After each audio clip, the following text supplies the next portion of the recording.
Y hoy tenemos el último aspecto o factor del noble octuple sendero. En Pali es Sama Samadhi y en sánscrito Samyak Samadhi. Y lo he puesto en la página web como conciencia o integración correcta, pero también podemos hablar de conciencia superior. Samadhi es uno de los términos que es casi como multivalente o tiene diferentes significados, diferentes connotaciones. Y Sangharakshita en el libro de Visión y Transformación habla de ello y habla como de los diferentes aspectos. Entonces se podría hablar muchísimo de esto, pero podríamos decir que hay como tres diferentes ángulos desde donde poder entenderlo o poder entender a qué se refiere. Uno es que está muy asociado a una de las fórmulas o listados más reconocidos en el budismo, que es el triple sendero, que es Sila, Samadhi y Prajna. El segundo aspecto Samadhi, que tiene que ver con la práctica de meditación, ¿no? Entonces, aquí podríamos verlo como estados de conciencia elevados y que hace referencia a las cuatro ñanas en Pali o las cuatro dianas, porque le llaman las rupa dianas, porque luego hay cuatro arupa dianas o supramundanas, podríamos decirlo así, ¿no? Entonces no voy a ir a fondo a esto, pero entonces uno tendría que ver con el aspecto de la meditación, con el desarrollo de estos estados de absorción. Otra forma de verlos como estados mentales de conciencia, de refinamiento y liberación gradual y cada vez más y más refinamiento, ¿no? Entonces, aquellos que tienen experiencia meditando, que han hecho cursos de meditación, bueno, las ñanas o dianas, los estados de absorción es algo de lo que se habla regularmente en meditación, ¿no? Entonces, una cosa tendría que ver con esto y esto depende, está muy relacionado, muy conectado con lo que vimos la semana pasada, que es la atención correcta, ¿no? Dentro de los cuatro satipathanas, ¿no? Entonces, tiene que ver con ese refinamiento. Entonces, requiere de sati, requiere de atención plena para desarrollar esto. Entonces, van de la mano, ¿no? Es como una forma didáctica de poder estudiar o explorar la mente, ¿no? Pero no hay samadhi sin sati. Sati le llamamos mindfulness, atención plena, atención consciente, ¿no? Entonces, no hay estados de absorción si no entrenamos la mente, ¿no?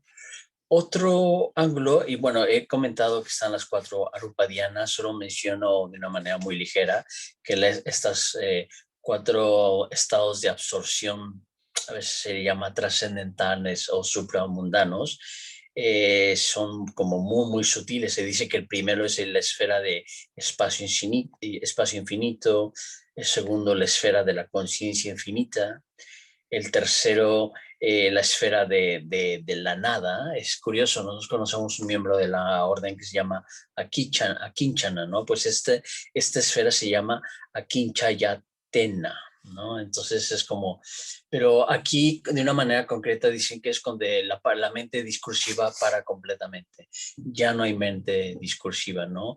Si recuerdan o aquellos que están familiarizados con los factores de Dhyana, uno de ellos son Vichara y Vitara, que es pensamiento inicial y pensamiento continuado o claridad, propósito y continuidad de propósito. Estos son estados tan elevados que no hay ya nada de mente discursiva.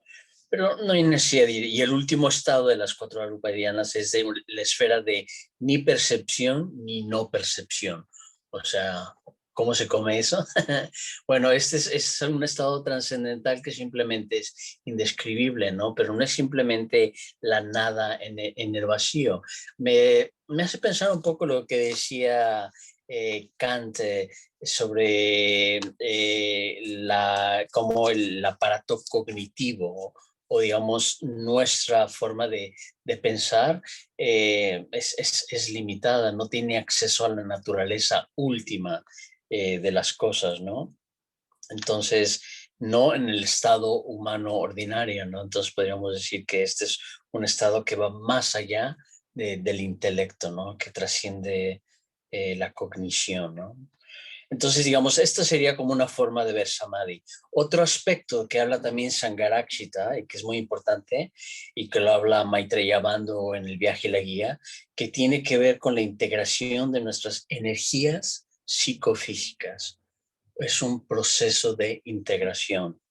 Y es curioso, no está divorciado del aspecto anterior. De alguna manera podemos decir que este proceso de integración se da gracias a la práctica de meditación, gracias a lograr estados de absorción, porque esos son estados que nos ayudan a integrarnos, a ser mucho más conscientes. Pero la meditación o las dhyanas no es la única forma de llegar a la integración psicofísica. Otra forma de verlo es lo opuesto a la alienación o enajenación de nuestro cuerpo, de nuestras emociones. Otra forma de verlo es la ausencia de dispersión. Es que todos estamos, mientras no estemos iluminados o práctica, como se llama, entrantes a la corriente, pues hay como una especie de dispersión y hay diferentes yoes en competencia, ¿no? Una parte de nosotros que quiere seguir el guía budista, otra parte de nosotros que quiere perseguir ambiciones mundanas, otra parte de nosotros que quiere comodidad, gratificación inmediata, etcétera. Es justo lo que Sangharakshita un poco explica, que hay una incoherencia entre nuestros ideales más profundos o los valores que nosotros profesamos de boca hacia afuera y lo que realmente vivimos día a día, ¿no? La prueba última de oro es donde ponemos nuestra energía, ¿no?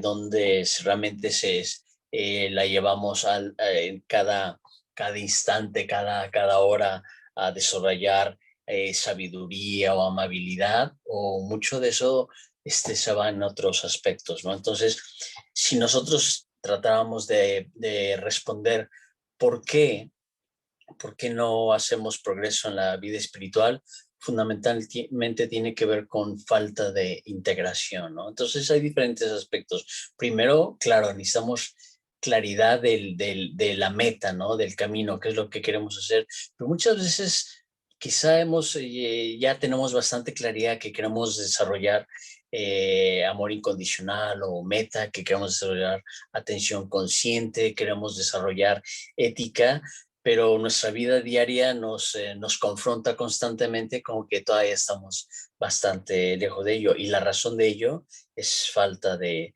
integración, ¿no? Entonces, justo esta integración es lo que nos trae coherencia entre nuestros valores más profundos y lo que hacemos día a día.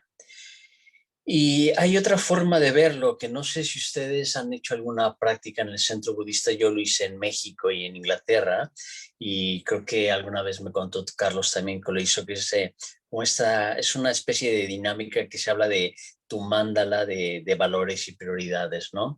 Es un poco ver, un mandala es una especie de configuración visual que tiene que ver con patrones, eh, concéntricos, ¿no?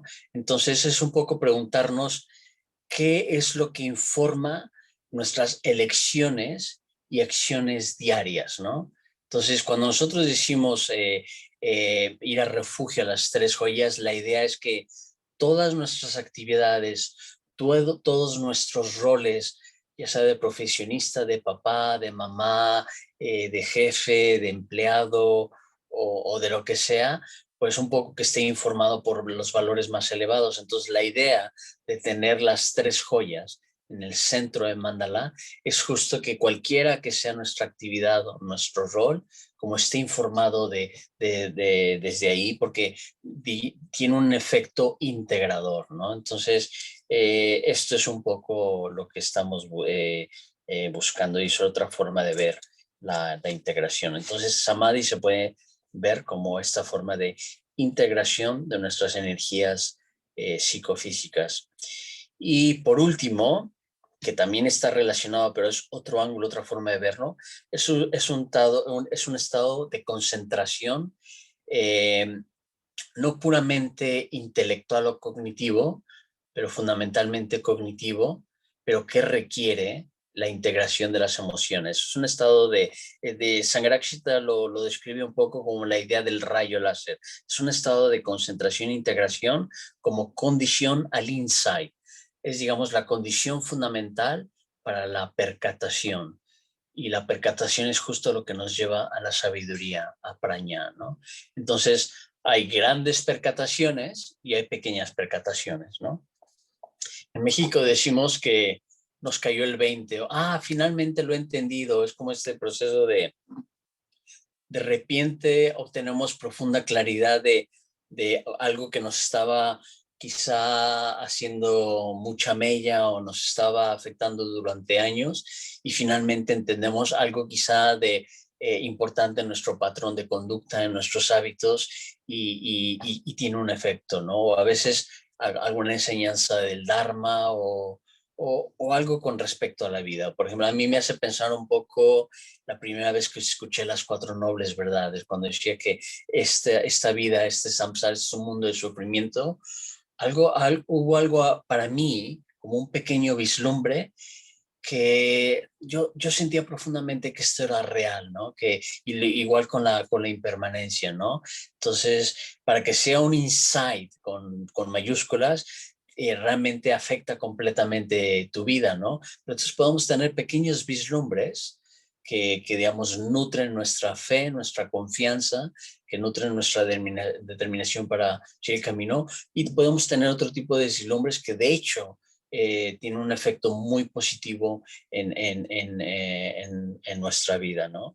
Entonces, este tercer aspecto de Samadhi tiene que ver con ese estado de concentración. Es una forma de, como les dije, está relacionado con los anteriores, también de integración, pero es como una concentración cognitivo-emocional que nos permite procesar insights, ¿no? De hecho, la tradición budista habla mucho de esto, ¿no? Para llegar a Vipassana, tenemos que desarrollar primero Samadhi, es como la perfección de Samatha, la perfección de la integración. Entonces, de Samatha viene Vipassana, y Vipassana sería esta percatación.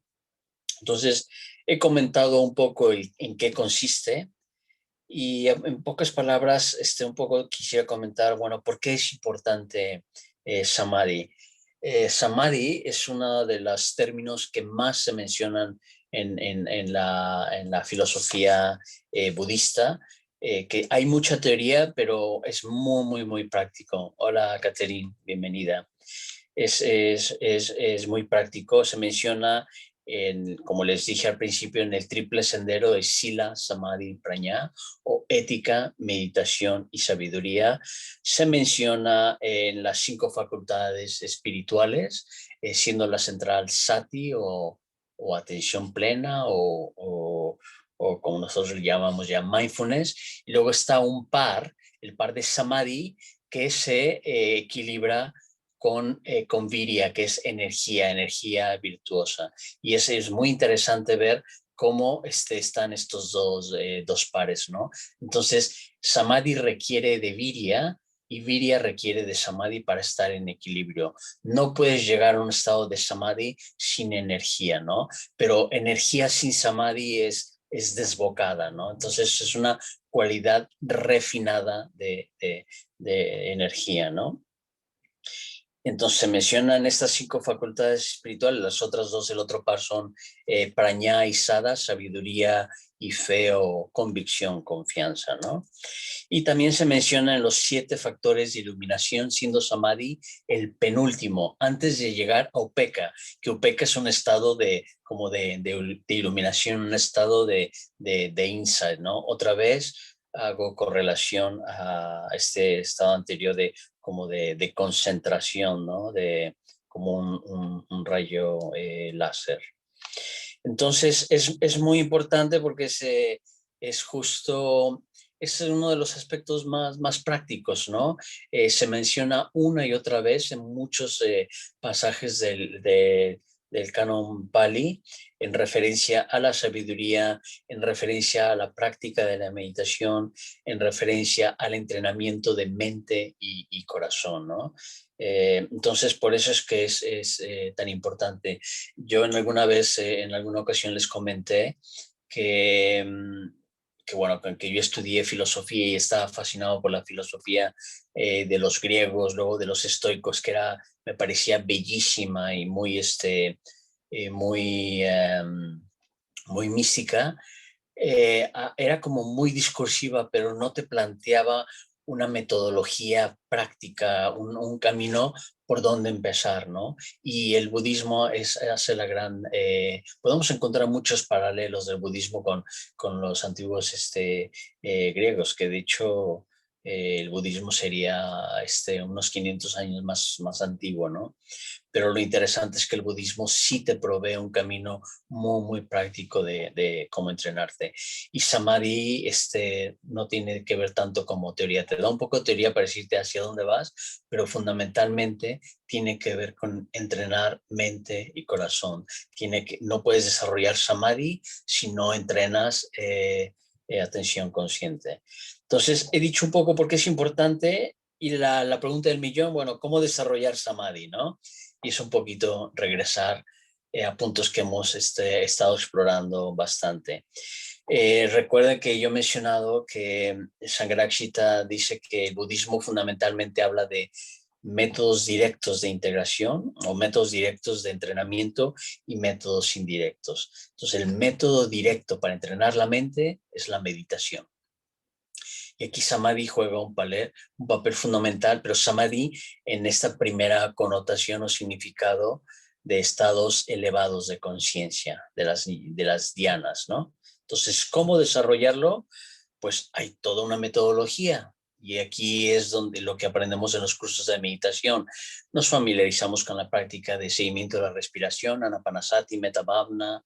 Nos familiarizamos con los factores de dhyana, los 5 obstáculos, porque fundamentalmente dhyana es ausencia de los 5 obstáculos, ¿no? Entonces, el primer aspecto, ¿cómo desarrollarlo? Pues con la práctica regular, cotidiana de la meditación, pero una práctica sistemática, porque podríamos estar meditando 1 hora todos los días, pero completamente deambulando, con la mente vagando completamente. Entonces, tiene que ver con una práctica sistemática, ¿no? Entonces, es un arte, ¿no? Es como aprender a tocar el violín, ¿no? No puedes simplemente seguir una ruta de una manera rígida y llegar a tocar una excelente sonata de Bach, ¿no? O sea, tiene que ir experimentando, prueba y error y conocerte. O sea, para cada persona los aspectos o lo que uno tiene que desarrollar varía, ¿no? Entonces, lo más concreto en el aspecto del método directo tiene que ver con entrenar la atención, entrenar sati hacia las ñanas, haciendo uso de los 5 obstáculos, de los 5 antídotos, pero también hay otra vía que es a través del desarrollo de las Brahma Viharas, las emociones positivas, ¿no? Y luego está todo el aspecto del método indirecto que es muy importante. Y el método indirecto empezando con Kalyana Mitrata, amistad espiritual, que esta sería la forma más antigua de psicoterapia. Y por si no lo sabían, psicoterapia de hecho viene del griego y es un término acuñado por Platón con esta idea de la terapia de la psique por medio de la conversación, del diálogo socrático, del diálogo filosófico, que tiene que ver con explorar, con reflexionar, en el contexto de amistad espiritual, en el contexto de amor filial, de ese eros. La amistad espiritual es algo que se ha hablado muchísimo en la tradición griega y es interesante ver que en la tradición budista es muy importante, ¿no? Entonces, un aspecto de método indirecto es el cultivo de la amistad espiritual. Otro muy importante es el estudio del Dharma y la reflexión, ¿no? Estudiar, familiarizarnos con los conceptos, asegurarnos que los hemos entendido y por eso no vale o no es suficiente estudiar cada uno por su parte, porque hay una tendencia muy fuerte hacia el autoengaño y la interpretación subjetiva. Entonces, la tradición budista ha enfatizado mucho siempre estudiar con personas más experimentadas, con personas que han estudiado con otros practicantes. Entonces, es un estudio que no es un estudio simplemente teórico, ¿no? Que sí es muy importante como explorar la filosofía, las enseñanzas budistas con la práctica día a día. Otro aspecto muy importante del método indirecto sería el ejercicio físico, ya sea yoga, ya sea algún arte marcial, lo que sea. Pero uno de los problemas fundamentales que vivimos hoy en día con la tecnología, con los móviles, es que estamos cada vez más enajenados de nuestro cuerpo y de nuestras emociones, ¿no? Como vivimos nuestras emociones y nosotros pensamos que pensamos por nosotros mismos, pero no hacemos más que repetir lo que otros dicen en las redes, ¿no? Entonces, muchas veces no sabemos realmente lo que uno piensa. Uno no se ha dado tiempo para realmente reflexionar y sentir. Estamos simplemente reaccionando automáticamente, ¿no? Entonces, una forma de traer integración con nuestro cuerpo es el ejercicio físico, ¿no? Y en la medida que nosotros estemos más en contacto con nuestro cuerpo, es clarísimo y todos los maestros de meditación lo saben, podemos hacer progreso en nuestra práctica de meditación, ¿no? Eso lo puedo decir por experiencia. En mi práctica de meditación siempre se ha visto mejorada cuando está acompañada de práctica de yoga o de ejercicio, etcétera, ¿no? Otro aspecto es la práctica de las artes o los oficios. Puede ser la jardinería, puede ser pintar, puede ser escribir. Es una forma de poner mente, corazón, nuestro intelecto, nuestras emociones en uso, ¿no? Y esto puede ser simplemente el servicio, ¿no? Entonces, esto es muy importante, es otra forma de método indirecto que nos ayuda a irnos integrando cada vez más, un poco como observar cuáles son los yos dentro de nosotros que reaccionan, que resisten, que se resisten a hacer diferentes cosas. Y por eso se habla un poco del camino de responsabilidad, ¿no? Cuando uno tiene un trabajo o tiene una familia, pues la vida te obliga, ya no puedes hacer lo que te da la gana y necesitamos ciertas estructuras, ¿no? Entonces, tener un trabajo, un oficio, yo, por ejemplo, desde muy joven decidí no tener una familia, pero a una persona que respeto mucho, que es un preceptor público, él decía que su experiencia podía darse cuenta que si un miembro de la orden no tiene familia, es muy, muy importante que de una manera muy consciente y deliberada tome responsabilidades, ¿no?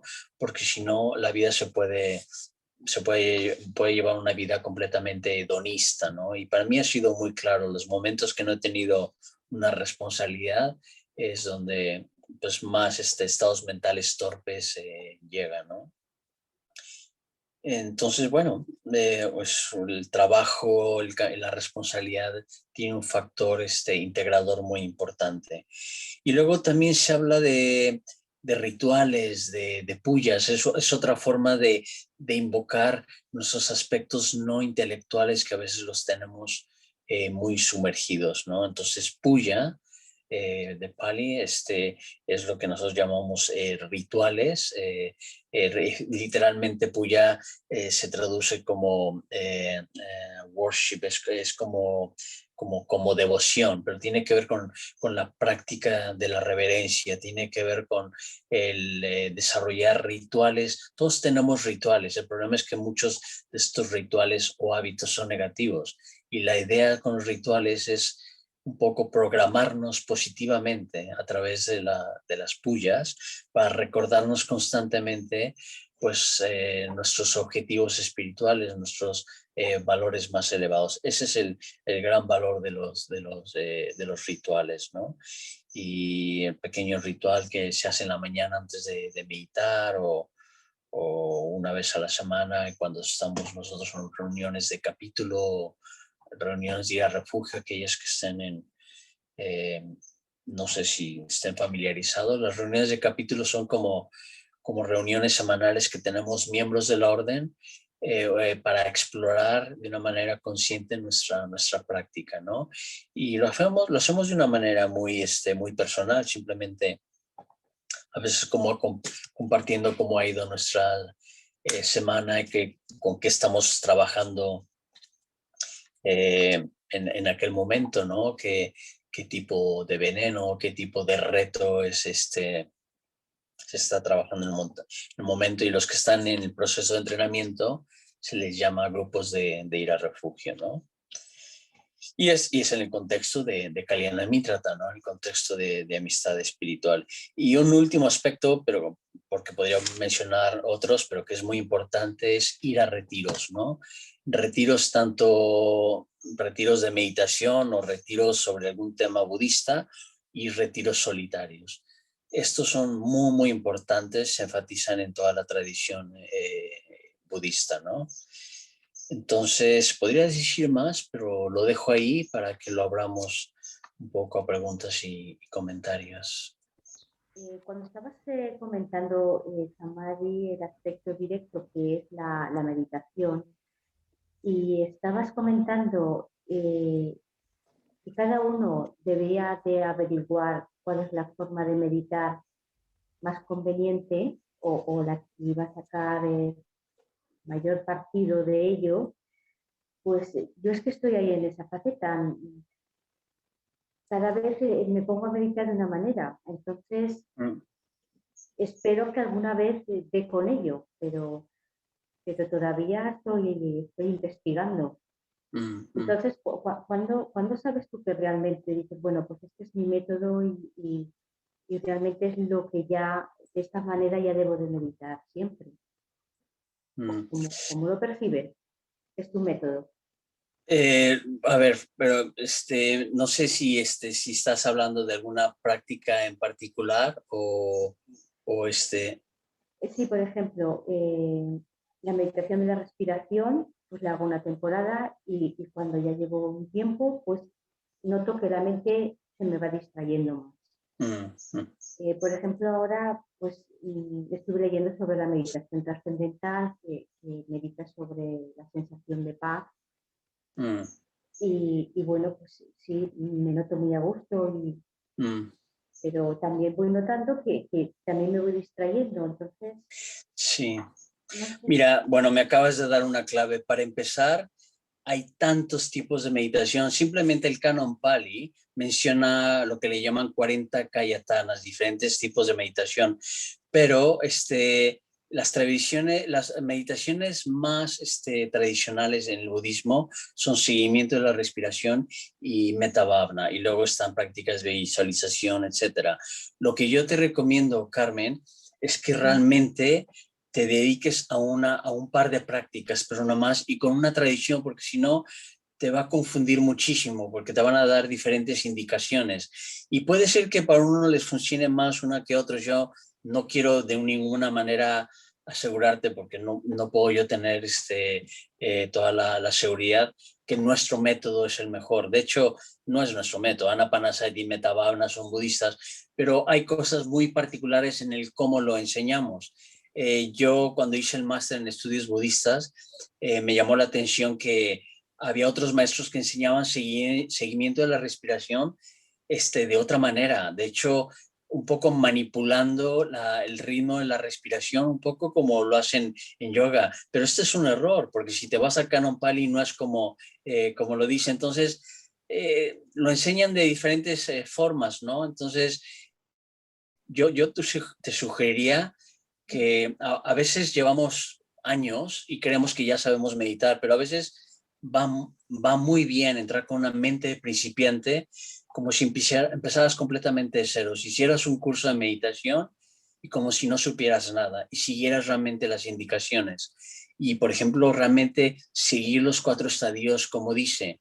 Y cuando sientas que realmente estás dominando la técnica, entonces puedes traer flexibilidad, pero no antes, ¿sabes? Entonces, primero, realmente dominar la técnica. Entonces, hay una diferencia entre técnica y luego la meditación es un arte, es como tocar el violín, pero necesitas empezar con algo de técnica de cómo tocar el violín y ya después cada quien tiene aspectos muy, muy peculiares de cómo hacerlo. Así es un poco la meditación, ¿no?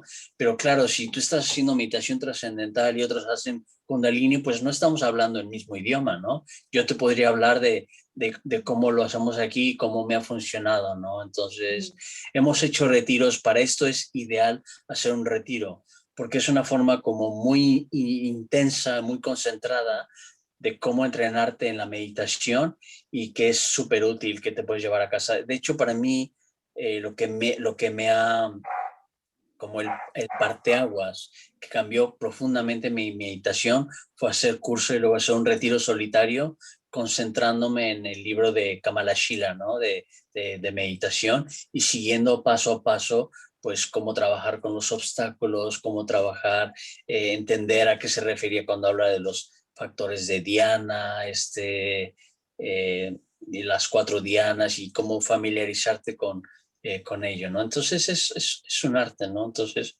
fundamentalmente te diría, no te atiborres con tantas ideas, con tantos métodos, con tantas técnicas. Entonces es una, pero sí que vale la pena intercalar a Anapanasati, seguimiento de la respiración, y Metta Bhavana, porque yo recuerdo que yo no quería hacer Metta Bhavana, yo solo quería hacer seguimiento de la respiración. Pero ahora veo que si quieres realmente ser bien Anapanasati, necesitas traer una actitud de meta, ¿no? Y si quieres ser bien Metta Bhavana, necesitas traer esa cualidad de sati, de integración de Anapanasati, ¿no? ¿Te sirve mi respuesta? Sí, sí, sí, sí, sí, gracias. Placer. Dime, Maika. Hola, vamos a ver. Cuando Dime. hablas de entrenar la atención hacia las ñanas, ¿puedes ampliar un poquito más esto? Sí, no Primero, sé, recuérdame un poco las ñanas y después se habla comentamos. de 4 ñanas o cuatro dianas, ¿no? Que son como estados cada vez más sublimes o más refinados. Se habla, por ejemplo, que la primera diana es que tengo aquí yo un cuadro, pero lo tengo en inglés. Eh, por ejemplo, la primera diana es que se habla, hay 5 factores de ñana, ¿no?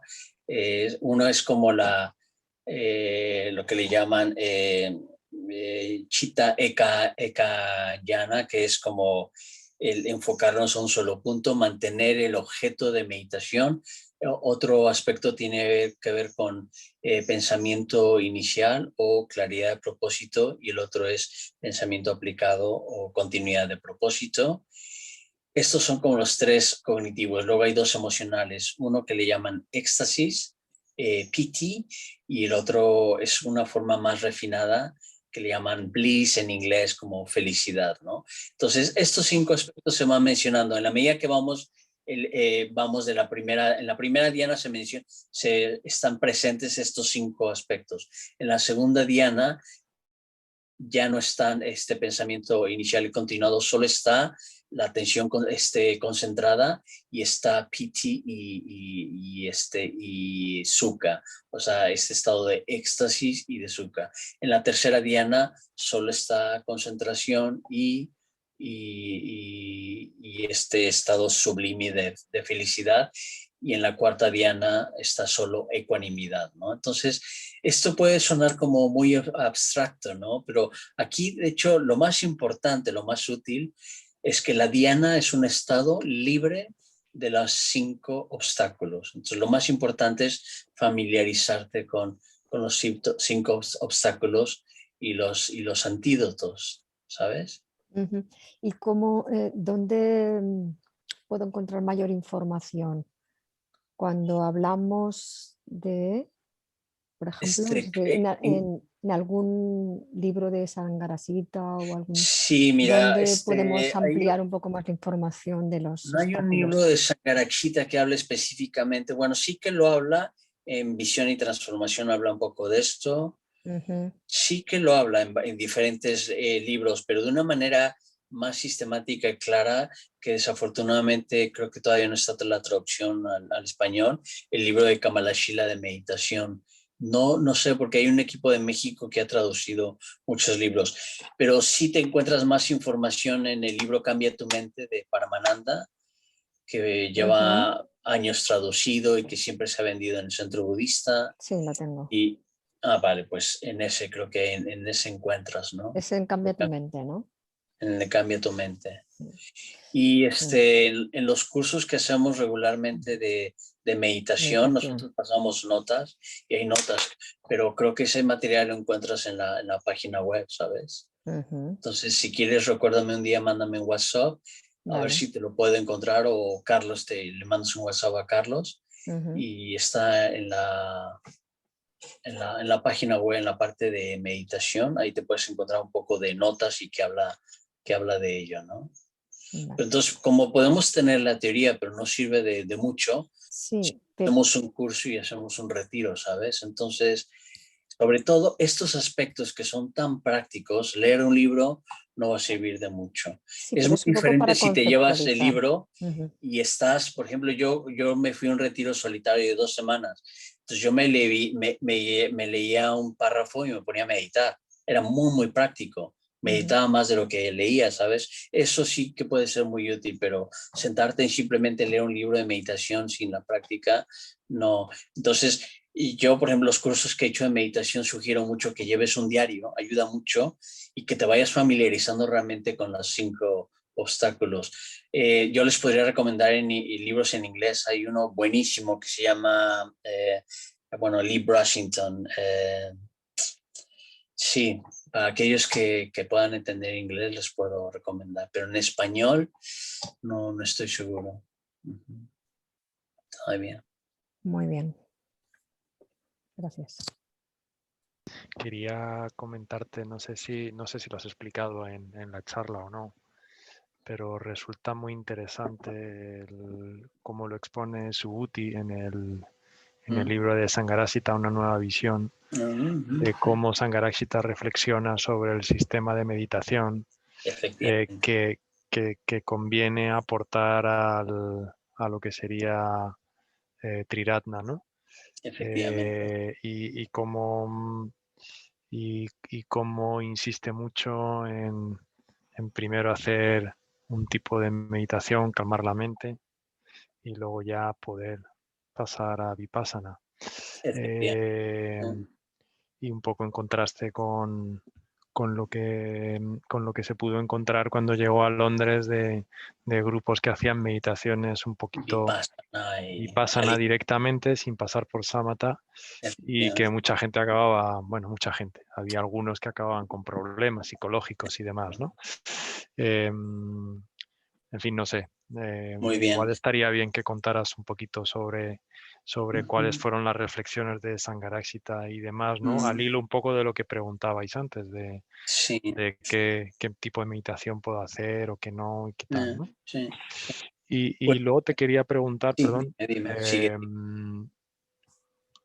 ¿hasta qué punto es tan grave o tan importante o tan llegar a las famosas dhyanas? Siempre que lo consulté con Virasiddhi o con los maestros en México, me decían que bueno, que tampoco hay que preocuparse, tampoco hay que hacer la meditación esperando levitar o esperando llegar a una dhyana súper brutal, que lo importante es sentarse a meditar y sin esperar y sin tener expectativas de cuál va a ser el resultado de tu meditación. No sé si podrías comentar algo de eso también. Excelentes puntos, de hecho muy, muy buenos puntos, lo agradezco. Sí mencioné este aspecto, mencioné que hay como 3 diferentes formas en las que podemos ver Samadhi. Una muy tradicional que tiene que ver con las dhyanas, ¿no? Que tiene que ver con los estados de absorción, y tienes toda la razón, ¿no? De hecho ha habido un poco de polémica porque hay como 2 extremos, o ver las dhyanas como algo imposible y descartarlas como, no tiene importancia, o irnos al otro extremo como es importantísimo y no tienes vida espiritual si no tienes dhyanas. Entonces, los dos extremos son erróneos. O sea, es posible, es un poco como no obsesionarnos con las dianas, simplemente entender que las dianas surgen en dependencia de condiciones. Y a lo mejor tienes una práctica diaria muy cotidiana, pero una vida tan ocupada lo va a ser muy difícil. Entonces, a mí prácticamente solo me pasa en retiros. Yo llego a Diana solamente en retiros, ¿no? Muy, muy rara vez, un fin de semana cuando estoy muy tranquilo, pues estar en Diana. Entonces yo no me preocupo para nada si entro en Diana. Para mí lo más práctico y efectivo es estar trabajando efectivamente de una manera consciente con los obstáculos, no saber, está presente ¿no? Y realmente como familiarizarme dónde está mi mente, dónde está mi corazón, ¿no? Y entonces tener una idea, esto es lo que necesito desarrollar más, ¿no? Estoy como cojeando un poco por aquí, etcétera, ¿no? Y es una forma de sintonizar, de integrarme, de como regresar a casa, ¿sabes? Eso es lo más importante. Entonces creo, te respondí un poco por el final, pero muy acertado. Eso es muy importante. Y regresando al otro aspecto, sí que mencioné el otro aspecto de que se entiende Samadhi, tiene que ver con la integración. Entonces, una forma se entiende con las jnanas, con los estados de absorción, como de una manera como más estrecha de ver Samadhi solo con meditación y estados de absorción, pero hay otra forma mucho más amplia y Sangharakshita dice que es mucho más importante, que tiene que ver con la integración de nuestras energías psicofísicas. Eso suena un poco raro, pero simplemente tiene que ver con la integración de los múltiples yo, por así decirlo, ¿no? Que estamos dispersos, que hay una parte de nosotros que quiere desarrollar sabiduría y amar sabiamente, pero otra parte que lo que quiere es hacer mucho dinero, lo que quiere es descansar. Entonces, estamos dispersos. Entonces, Samadhi tiene que ver con ese proceso de integración. Y efectivamente mencioné que tiene que ver con... mencioné el viaje y la guía con nuestro sistema de práctica. Quizá no lo hice muy explícito, pero que en los últimos años he hecho mucho más explícito el sistema de práctica, integración, receptividad, emoción positiva, muerte espiritual y renacimiento espiritual. Nada de eso puede pasar sin el primero, que es integración, ¿no? Entonces, efectivamente, es muy importante. Y bueno, tú lo has dicho, Sangharakshita dice que cuando lo invitaron a esta asociación budista, era un club de pseudointelectuales que se sentaban a leer el canon Pali, pero estaban completamente alienados, ¿no? Entonces hablaban de cierta meditación y bueno, se encontraba que varios realmente no estaban integrados, ¿no? Entonces eso es muy buen punto, ¿no? Y el tercer aspecto que mencioné, verás que todos están ligados, el Samadhi como antesala o como condición fundamental de insight, de vipassana, que tú lo acabas de decir. Esa es la relación. Entonces veremos que estos tres diferentes ángulos, de hecho, se entienden entre ellos, pero a veces se sobreenfatiza el aspecto de las jnanas. Entonces, es importante, pero no es como indispensable en la vida diaria. Es como algo que se sugiere mucho y que sobre todo bueno, que yo estoy más en relación con hombres que están en el proceso de ordenación, es como invitarlos, exhortarlos a no tener miedo a explorar las jnanas, que no verlo como algo inalcanzable e imposible. Es que es posible realizarlo, nada más que hay que ser un poquito más sistemáticos y metodológicos, pero no angustiarse si uno no llega. A veces, a lo mejor nosotros hemos tenido estados en los, bueno, a mí me ha pasado que estoy escuchando alguna música y como que tienes un estado como liberación muy fuerte o se te hace la piel chinita. Bueno, ese es un pequeño indicio de prediana. Estamos muy cerca de llegar a la diana. Entonces, no es tan difícil como a veces nos los hacen creer.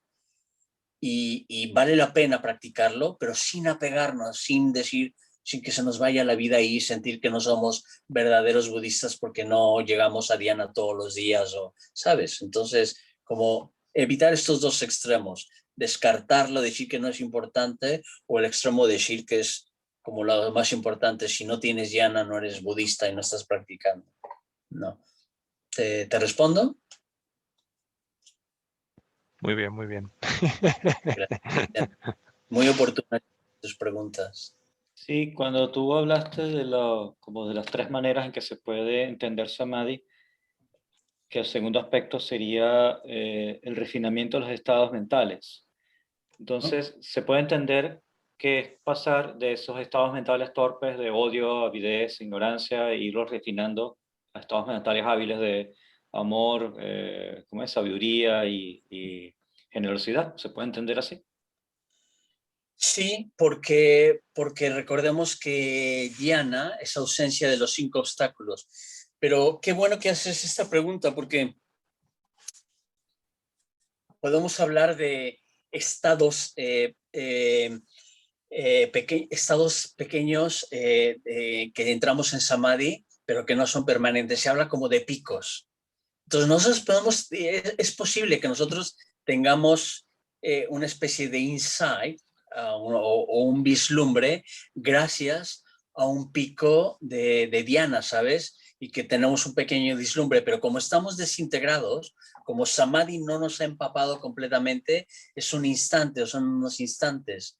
Entonces, esas son las dos diferencias en que podemos ver Samadhi como un estado temporal, pequeño, como ciertos picos de refinamiento de conciencia que nos permiten acceder a esos insights, ¿sabes? Entonces, ahí está la correlación. Y luego está el estado, digamos, de Samadhi como esa integración.